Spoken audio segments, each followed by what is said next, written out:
Ignite Your Power, the Kathy Mou podcast. And today I am so honored and excited and happy to have Michelle on. She is a spiritual teacher and a podcast host. So if you want to introduce yourself, Michelle.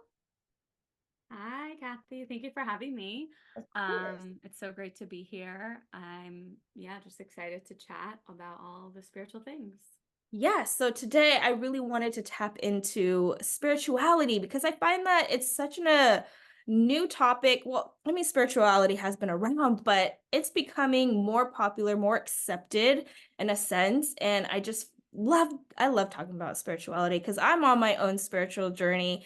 And I kind of told you about how my spiritual journey actually began really in 2019. But before that, my dad passed in my mid 20s. So I kind of already was trying to tap into it, but not really fully until 2019 when I was going through infertility and got an Akashic reading.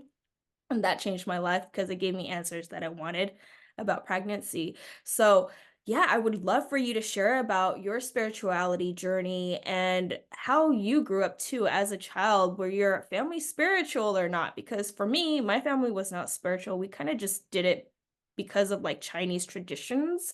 And so I did like, the incense burning for ancestries, etc. But that wasn't like full on spirituality now that I know it. So, yeah, if you want to share your story, that would be amazing.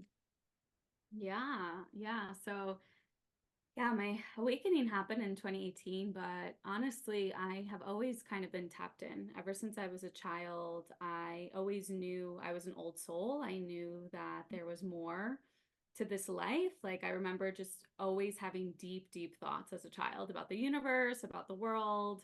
The news, even like being really triggered by the news as a child. And it just felt interesting. It's fascinating to awaken and then like reflect back on memories and on different parts of your journey and when you're younger. I was a very outgoing child, and then once I hit school age, I kind of shut down. I shut down that expression. I shut down that creativity, and I think that has to do with the school system and how it's Yeah, designed, right? Sit yeah. down, raise your hand. You have to raise your hand to go to the bathroom. You have to raise your hand to talk. Like, it's very we're put in boxes, honestly, as children. So I think my soul, my spirit knew that. And I also grew up in New York City. New York City is Wow. the hub. There are millions of people at all times in New York City. That's a lot of group energy. It's Yeah. a lot of dense energy. There's Yeah. so much happening. So, yeah, my mom, kind of like you, right? A lot of ancestral, Yeah. spiritual work. Like, my mom would cleanse our home, with sage growing up. She would do rituals that she learned from my grandmother. And yeah, there was always this like underlying energy, knowing that I grew up Catholic as well. So Mhm. I actually have an episode about religion on my podcast, because I don't necessarily believe in religion now, like the Catholic teachings, but I believe in Jesus. I believe in Mary Magdalene. I've actually Yeah. had encounters with them. And Amazing. that's like a whole nother topic. But Ah, um, so there was always this like underlying knowing that there was more, the universe, God, source, praying. I used to pray as a child.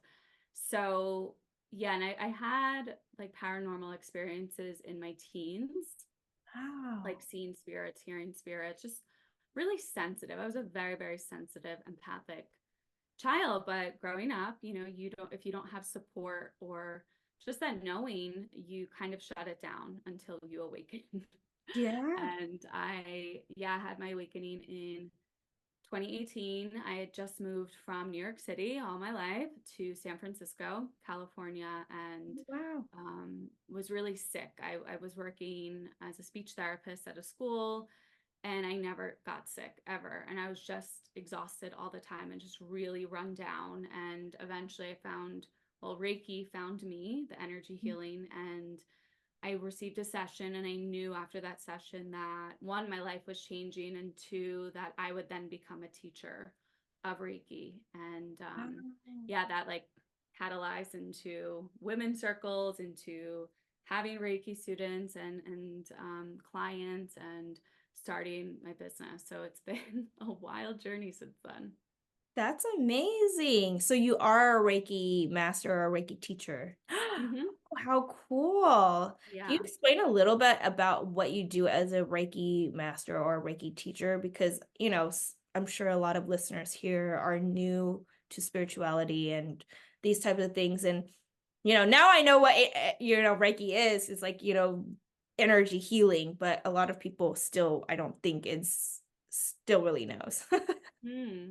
Yeah, yeah. So Reiki honestly changed my life. When I found Reiki, I realized um, it's kind of like Reiki is energy healing where it's balancing your chakras. So our chakras are all these energy points in our bodies. We're much more than our physical bodies.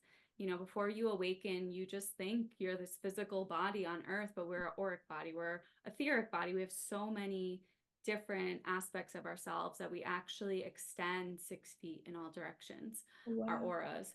So that's a lot of different energies going on within you, right? It's not just this physical form. Yeah. So what Reiki does, it kind of comes in and helps balance that energy and balance and clear traumas from childhood, traumas from past lives, traumas, day-to-day traumas like reclaiming your power, right? Like that's how I felt after Reiki. I reclaimed my voice, right, from childhood. I didn't really ever raise my hand in school. I never really wanted to be seen or heard. I really just hermited and like closed myself off. I wasn't shy, but I was very introverted. Like I did not want people to really know I was there. It was so fascinating. So Reiki kind of comes in and yeah, it brings you back to center, it brings you back to who you truly are at soul level.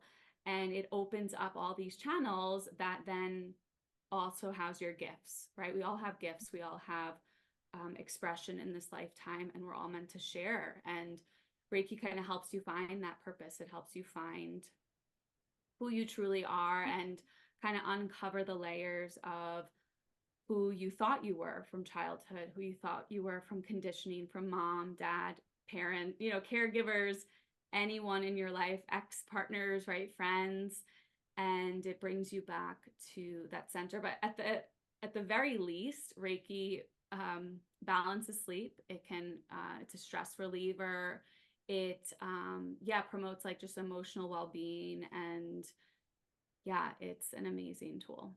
That's so awesome. So, like, if you were to do Reiki on somebody, would it be like one session or it would be like multiple sessions that people would have to do? Yeah, I mean, I've had so many clients since 2019. So sometimes, yeah, it would be one-off sessions, and someone would come to me for like something specific, or they would just want a clearing. Or, yeah, I would have clients who would come every few weeks or once a month just to kind of get a tune up, right? We all need tune ups. We all live in this crazy, stressful, chaotic world. Yeah. And Reiki brings us back. It brings us back to, yeah, that 0 point frequency. Because we are meant to be balanced, truly. Oh my gosh, that sounds awesome. Now I totally want to do a session with you. That would be Yeah. so cool. So you could do it virtually too. It doesn't have to be like physical. Yeah, that's a great question. I have debunked a lot of people's opinions before a session. They would be like, "How does this work?" Yeah. And I would be in San Francisco at the time, and they would be in New York, 3,000 miles away. And they're like, "Michelle, I literally thought you were in the room with me. I felt your hands on my shoulders." So Reiki is, I mean, just like we are conversing right now, right? There's an energy exchange happening. Yeah. There's this happening because we're not just our bodies, Yeah. right? We don't have to be Yeah. physically together. So that's like the power of technology as well. So yeah, virtual sessions are definitely possible. That's so cool. Ooh, of course we're gonna have to, have a link and everything after in the description below. But we'll talk about that later. How exciting. I definitely want to try that. I've never had like a Reiki session. I've heard about it. And I've seen people like release trauma, like literally trapped emotions in their body, and it can be so intense. And I feel like like it can release trauma. And a lot of people don't know that too, because there's just trapped energy in us and emotions. Mm-hmm. Yeah. Yeah, emotions are energy in motion, right? So if we're feeling an emotion and we're not moving it, it gets stuck. And that's where dis-ease comes from, right? That's where trauma stays. That's where, sickness, ailments happen in our bodies. Our bodies are so intelligent. They're always speaking to us. So if there's something off, our body is sending us a message. Oh, wow. I highly recommend You Can Heal Your Life by Louise Hay. She connects all like ailments, like physical ailments, with the metaphysical, right? Wow. So, like, there's a spiritual meaning to everything because our body is constantly speaking to us. Like, me, for example, right? I was sick. I was like constantly sick in San Francisco in the first 2, 3 months of living there. My body was trying to say, it is time to release this trauma. Like, it's time to let go and to shed so that you can call in more of your power and you can remember why you came to this planet. Wow. So during your spiritual awakening in 2018, how did that happen? Like, so you were sick for so long for like 2 to 3 months, but then what actually got you to have that spiritual awakening, and how did was that feeling? Or, like did something click in your mind and you're like, oh man, like how did that process work? Yeah, it's wild to reflect because it's almost 6 years ago. Wow. It was like little nudges. I always say our soul is always speaking to us, and you'll know it's your soul when it's a whisper. When Mhm. it's something like really, I mean, if you're listening, it'll be a whisper. If eventually you're not listening, it's going to be a knock on your door Yeah. or like the door slammed wide open, right? And something big will happen in your life. Mhm. So our souls are always nudging us to something. And when I first moved to I think even moving to San Francisco, right? Yeah. Leaving 31 years of New York City, of all I knew, friends, family, a job, right? I had a job with a pension. I had friends who were like, "You're leaving a pension? Like, you don't even have a ring on your finger," because I moved with my ex. And like, it was just a soul knowing to leave New York. And I'm so grateful because I can't imagine how my life would have turned out if I hadn't. So when we moved, yeah, I felt like it was an uprooting, right? So my root chakra, that's the base of our spine, and that's a chakra that houses our safety, our security, our basic needs, right? So that was kind of ruffled, right, in the move of Yeah. like, oh my gosh, moving across the country, not knowing anyone. And I think that stirred up that trauma, that stirred up old emotions, past life. And I remember going to the library. I always go to the library and get a library card. And I was finding books on colors. So I forgot what the book was called, but now I realize it was connecting me to the chakras, it was connecting me to Reiki. So the power of colors, like how we both decided to wear red. Red Yeah. is passion, red is active, Wow. red is fiery, right? Red is, Yeah. you just said like, oh, the little red, like that red dress, like Yeah. it's just seen and heard. And colors have bold, right? Colors have expression to them, they have meaning. So I remember reading a book about that. I remember reading a book about happiness. Yeah. And I remember getting a book, The 5 Minute Journal, which I highly recommend for everyone. So you write in the morning, you write at night, and you do it for like, God, I don't remember how many months the journal is, but it was about like gratitude and about Yeah. what happened during your day. And I actually still have that journal today. And so it was like all these like little nuggets. And then I woke up. I was, sick, and I woke up in the middle of the night, and yeah, I was like, I need like something needs to shift. And I found my now Reiki teacher on Yelp. Wow. And after that session, I knew like I was in the Uber ride home, and I knew my life was shifting. And even if you're spiritual all your life, like I still was scared. I was scared to book that session. I was scared because it's like it's a clear before and after of my life. Um, and once that happened, I think this happens to many people on the journey, is that you begin really taking in and absorbing all the spiritual knowledge, right? Books, Yeah. podcasts. Like I would listen to podcasts Yeah. on my hour-long commute to work, hour-long back. Like they kept me going during that time. It tends to be called a dark night of the soul because you are moving through a period of what am I doing, right? What is my life? You're waking up from the hamster wheel. You're waking up from your third eye is opening, right? You're waking up from this illusion that you have lived for most of your life. And I think it's such a beautiful time of existence because a lot of people are going through an awakening. You're not going crazy, you know, it feels like you are because your habits will shift, right? I stopped really drinking. I used to drink wine after work every day. I don't even drink now. Yeah. You know, you find more meaning in your life. I used to meditate like an hour before work, an hour after work. So all these habits and rituals kind of started coming into my awareness, and a lot of ancestral healing too. I realized that I'm really here to be the trailblazer for my ancestry and like really do things differently for my lineages. Oh my gosh, thank you for sharing that. That is so like good nuggets that you said, like I feel like I'm going through that path right now, like that dark night soul, Mm-hmm. that you just said because I just told you that my spiritual awakening happened during my Akashic reading for infertility. But then ever since then, I've been like listening to a lot of podcasts and like reading books and like just being really spiritual. And it's kind of led me into like tapping into my own power. And this is what I talk about, like living the bliss off life is like, having that awakening, unlocking your true soul purpose or your powers as a soul that we all forget. And you mentioned that too, like how our school system literally makes us think that we're not powerful, right? Like we're just trapped in a box every day, which is so sad. So, this is why I want people to talk about spirituality. I love that you're open and honest with your journey because, you were spiritual as a kid and then you didn't, like you try to hide that because you didn't want to be different. And then now you went back to it and then, your soul is like, no, you're so meant to do this. And that's amazing that you're breaking like all this ancestral lineage of like, not being your true self. And now you're like this amazing queen standing up, showing everybody your power. And I just want that for everybody because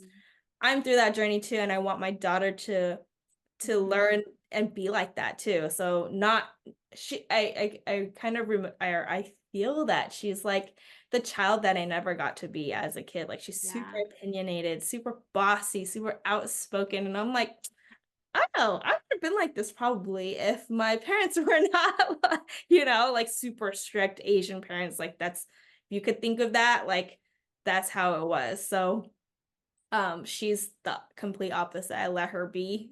And I'm like, Mm. okay, maybe I need to reel it in. How do I teach her not to be so opinionated? I guess there's a check and balance with that. But thank you for sharing your spiritual journey. That's so beautiful. But what if someone really wants to start their spiritual journey? Like, what should they do? Or would they have to wait for like the spiritual awakening, like both of us had, right? And then we got into our spirituality, but you don't have to, right? You kind of said, um, you can see little nudges if you want to see them. But how do people even notice that, right? Like, say you're Mhm. not even spiritual, like, how do you know that's a nudge from the universe or your angels versus like, am I going crazy or what? Did I just see something? That's a great question. Yeah, I also just wanted to say you're doing healing with your daughter, right? Oh, thank you. You're shifting that lineage, right? Because you're allowing her to be Mhm. who she is. And I think it's like such a mirror, like you said, of Yeah, who you were meant to be as a child, right? yeah. So yeah. Oh man, I think, really getting honest with yourself and Mhm. honest with what has happened in your life, you know, there's always inner child work to do, right, from our parents. And I think it's also looking at your life. Are you happy with your life? Yeah. What are aspects of your life that you feel could shift? I think that's, doing like a kind of, you could do like a 1 to 10 of your health, of your career, of your partnerships, of your friendships, of, all these different things, and kind of look at that. Because that was also like kind of the beginning of my journey. I became a certified health coach. I just wanted to absorb Nice. all the Yeah. information. And I remember that was like one of those first key things of like, okay, how can I analyze my life? What is working? What isn't working? Because I think a lot of times, kind of because of this is how we're taught, right? We don't think we have a choice, right? Yeah. We think we're victim to circumstance. I will claim I have been a victim in my life. I have openly been a victim. And it's like, that doesn't do anyone any good. You are now responsible for your journey. You're responsible for your life, no matter what has happened to you in your life, as tragic and traumatic as it is. And, I honor everyone for the soul choices, because I believe we do choose what happens in our lives so that it becomes our power and it becomes our story and our purpose. Um, and meditating, I think, getting quiet. A lot of people in our world, it's hard. It's hard for them to get quiet because that's when the voices come up. That's Yeah. when the trauma comes up, right? Yeah. Our world is designed to distract us. Our world is designed to keep us not finding ourselves, Yeah. not finding our power, staying and following the path, like following, the cookie cutter path that is Yeah. laid before us. Not to say getting married, going to school, having children is not spiritual and beautiful. It is, but are you choosing that, right? Yeah. How did you choose that? Are you, yeah, like, are you taking ownership of your life? And I Yeah. think that's the greatest thing you can do. And that's when you'll start to see the signs, because your guides, the universe will be like, oh, here she is listening. Like, let's give her something. Yeah. Yeah. And isn't it beautiful when you do start tapping into like the spiritual side, and because you are a medium, right? You kind of mentioned that earlier. You were able to hear like spirits, but now you are again, right? And tapping into that, which is so cool. For your mediumship though, like do you get random like downloads or etc all the time, or is it just randomly when you're like quieting your mind, or do they always give you signs and synchronicities to look for throughout the day? Yeah. So when I realized I was a medium, my Reiki teacher helped me with that. She's like, you're a medium. It was like during a session, and she had guided me to this circle, these classes to kind of Yeah. strengthen that muscle. And I had to set up boundaries first, because when you're a medium, when you're open, intuitively open, you can receive messages from anyone, right? A spirit that might be lingering in your apartment building, and Yeah. hasn't crossed over yet. Like, I've dealt with those. I actually have an episode about channeling on my podcast, because we get to set boundaries, right? Not everyone is entitled to our energy, including spirit, right? Yeah. So being really intentional with your energy and what you're calling in, when you are manifesting, when you're setting intentions, to be really truthful of like, okay, I am calling on support from my aligned ancestors, right? I'm calling on support from my guides, from my higher self. I love higher self because that's you, right? That's like the soul version of you, Yeah. and they won't steer you away. And as you learn, you become better apt at like discerning between what is a spirit that's trying to play around and like have fun with you, or that's really guiding you. Mm. So yeah, for me, it's really when I meditate, I get messages when I'm in nature, when I'm off my phone, off the computer, out of Wi-Fi range. That's when I can really hear. But I get signs all day, every day. Love it. That's so Yeah. awesome. Aw. I feel like you said that we all have gifts to do this or be intuitive of some sort. So, you know, like how do people even start wanting to? Do you think like you would have to have the intention of like, okay, I want to start connecting to my higher self. I want to start connecting to like, my guides or angels, right? And you just kind of answered that because I'm kind of scared too. I was like, what if there's like some weird, scary, like, ghost or whatever that's gonna come and like disrupt, your peace and quiet or and you can kind of get scared about that. I think a lot of us are Mhm. scared of that side. So that's why you don't want to tap into like the spirituality, because that's what I guess our society kind of associates with spirituality, like ghosts, and it's so scary, but it's not like that, right? It's like it's in a good way where you get guidance and you get love and support. Oh yeah, I mean, I don't know what my life would be like without my connection to spirit, right? And even the spirits that are negative, quote unquote, or Mhm. aren't really for your highest good, you have to remember they were probably human once too. And they might be stuck. They might be in between worlds, right? They might have passed on and they don't know they're passed on, right? So Mhm. if you come to it with love and like I've had everything under the sun. Anyone could ask me something. I'm like, I've experienced it or a client's experienced it. There are no questions like off like offline that you could ask me because yeah, I've had many encounters in the middle of the night. It's like I'll always ask, like, are you God? Are you like Christ consciousness? Are you of the light? And if I don't hear anything back, I like blast them with light or I tell them to F off Yeah. and I just go back to sleep. Like we have that ability. And Yeah. I think it gets to be talked about more, right? Not to be afraid of it, but Yeah. also to have discernment and boundaries around it. Because your guides will, it's kind of like that soul whisper, right? They're going to be gentle with their messages. They're going to, again, if you're listening, if it's like 5 years of them sending you messages, you might get a big old, you know, thing that happens in your life that it's like a wake up call. Yeah. Oh, wow. Thank you for that. Thank you for even sharing like what tools you do like when they come through, because that's really powerful. And you have to be a strong being to be, or a strong human to do this, like setting boundaries, because a lot of people on earth right now don't even set boundaries with people, other people, right? So you're setting boundaries with like With these spirit. spirits, which is wow, that's powerful. Thank you for sharing that.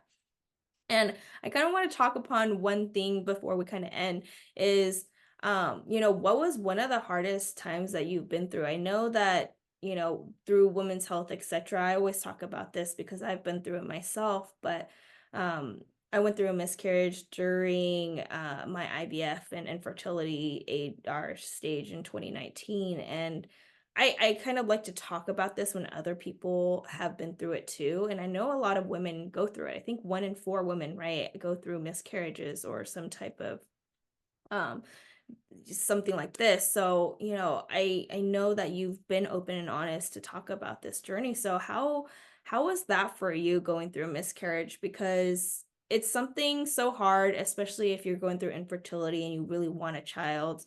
Um, and like, we all go through it differently, but I want to tap into your thought process and kind of how you overcame this and empowered yourself to like, overcome some things really, really tough that women have to go through. A lot of women go through.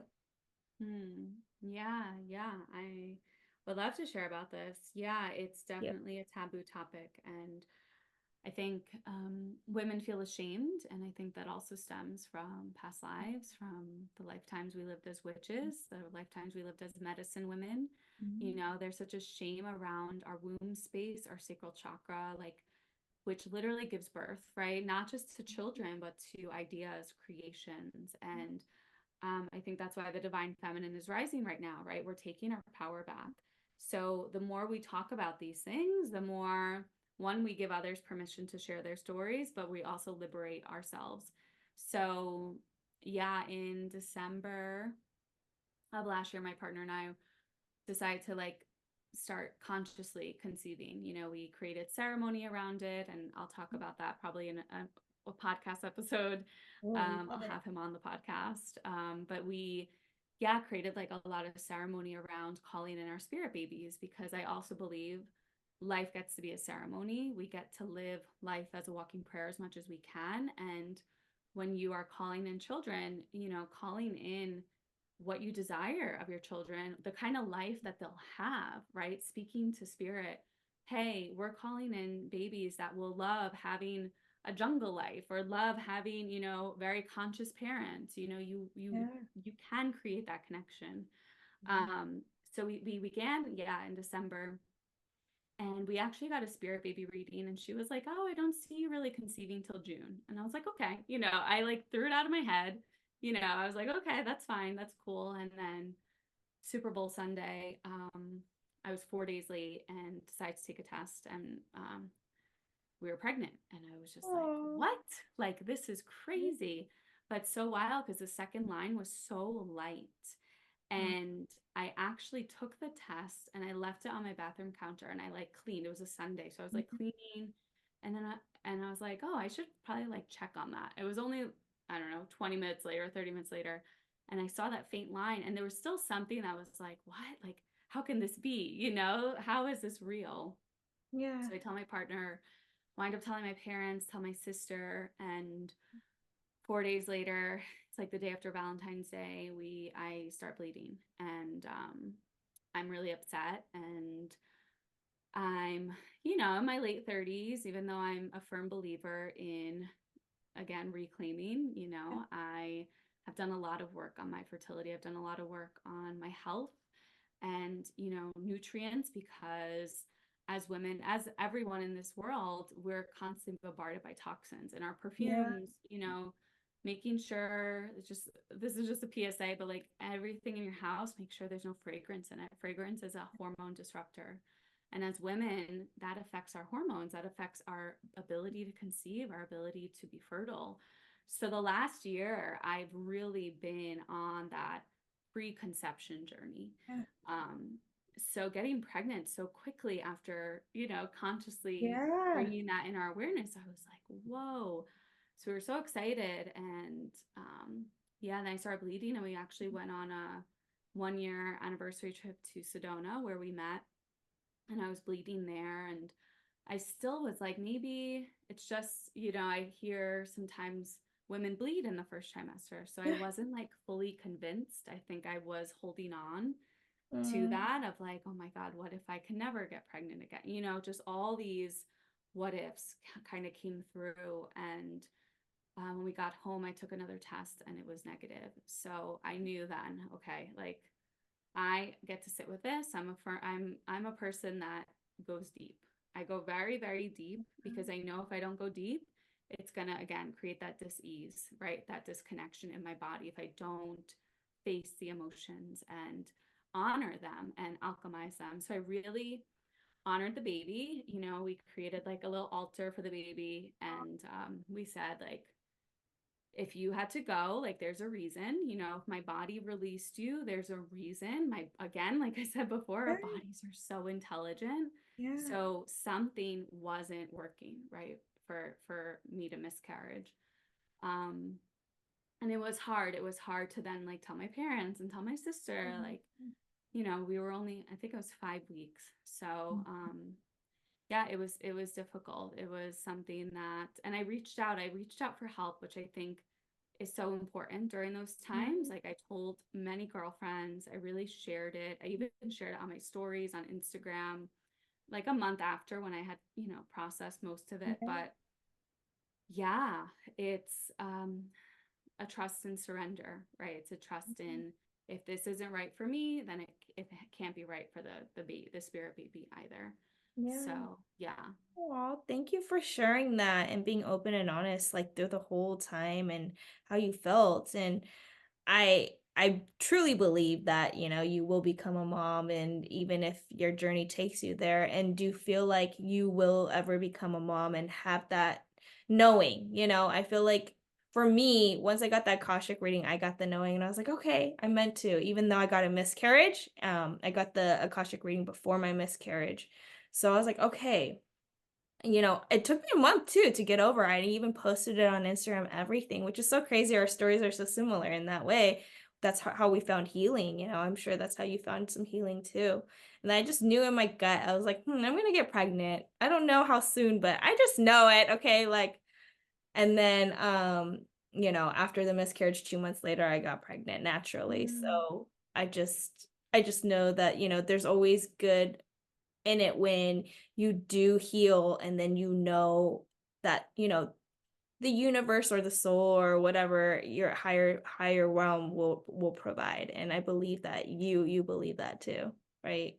yeah, yeah. I mean, I've been around kids my whole life. My mom nannied, and I'm a speech Oh, therapist, and I've worked with kids. So I'm just like, how there would be no way for me not to have my own children. And I just feel like the world is shifting so much, and so many souls are desiring to come in who have conscious parents, who have parents mm, who are on that path of soul purpose, who are on that path of, conscious parenting, and really allowing the child to be their own teacher. We're only here to guide children. I'm a huge believer that children are so intelligent and they're our Yeah. greatest teachers, whether they're, earth like whether they're our biological children or we work with them. I have learned so much from all the children I've worked with. So Aw. yeah, I believe my spirit babies are around. I mean, she was like, I see like two or three. Like, I Wow, know. Yeah. amazing. How exciting. See, even getting like the readings, like you got a reading too, and I did too, a Akashic reading, and it's like these readings do help. So I just want to like let people know if they're going through infertility or if you're just like losing hope that you're not going to have a child, like get a reading, tap into your spiritual side. That made a lot of healing for me. And that's Hmm. what made me have hope to continue on the journey, empowering myself to continue to make that dream come true for myself of becoming a mom. And I know you're on that journey and I'm just so ready to hear good news from you, So, And um signs. We've had signs from our yeah, children. We've had names, like boy names, girl names, that's come so through really strongly, like separately, like my partner and I separately, and then together. And it's like, wow, beautiful. like there's just no way that we would not become parents. So Yeah. yeah, Oh, I love again, that. being open to the signs. Yeah. There's so much more to our world than just the earth plane. Yes. Thank you so much again today. It was such a great topic. You talked about so many good nuggets. And definitely before we end, do you have any extra things that you want people to know that we didn't really touch upon? And then let people know how they can find you more. And of course, ask for your link of how to book and a Reiki session with you, etc. Because I'm definitely gonna do one. So if I do one, I'm definitely gonna talk about it on this podcast. Yeah, yeah. So, yeah, if you're on the journey, just know you're not alone. You're not alone. You might feel like you're the only one who's ever gone through a spiritual awakening in the world. But the beautiful thing about this time is that millions of us are waking up and there's so much support. So put yourself out there, find like-minded groups on social media or in your local community. Just give yourself that space to embrace the change, because spiritual journeys can also bring up, shifts in friendships, shifts in relationships, shifts in everything in your life, if that's what you're called to do. So just know you're not alone. Oh, thank you so much. And last but not least, where can people find you? What's your website and your social medias if you want to share that. Yeah, so you can find me at Michelle the Mystic on Instagram. My name is really long, my last name. So if you go to the link in my bio there, you'll find the links, or send me a DM. I don't always have all my offerings up. So if you're interested in a Reiki session, just DM me that you heard it on the podcast and you'd love to book. And then, yeah, my podcast, Soul Over Matter, is where you can find a lot more of these topics about the spiritual journey and other people's stories as well. Yay! Awesome. Thank you so much. It was such a freaking great session. Thank you so much for being here. Thank you for having me. Okay, bye.